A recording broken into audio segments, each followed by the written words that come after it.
Chicago is the great city in this country, and I love it. And I have relatives there. I'm from the Midwest, and so anything I can do to support Chicago is in my heart. I know you believe that because the last time I saw you, believe it or not, it was inauguration.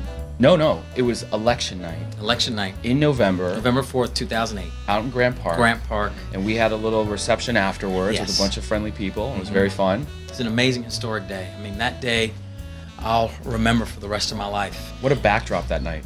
Yeah, incredible. The city's skyline. The city's skyline, energy. the people, to have so many people gathered together and not have any incidents, anything negative happen. It's so positive. And how do you think that all translates to the potential of, or the need to have the Olympics in Chicago for 2016? 2016 Olympics in Chicago, I think is critical because it is the Midwest of the U.S., but also, so it's not just a reach out from one of the coasts. It's actually a reach out from the middle of the country, the true heartland and the bedrock of the U.S. to the rest of the world. And Chicago's a city that has welcomed all comers, and it's also a city that's extremely diverse. And so for all of those reasons, everyone is going to feel welcome there, everyone's going to feel special, and it's just going to be an amazing, amazing time. So let's call it into existence, 2016 Chicago.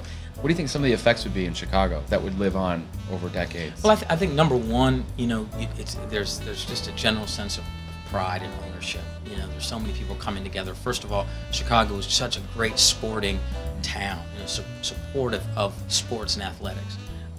Also the inclusion and everyone rooting for the same team. Yes. You know. What ticket, what game are you going to be fighting for? But I was captain of my track team in high school. And so track and field has always been very near and dear to my heart because I believe it's one of the few sports left that we have that is a strict meritocracy.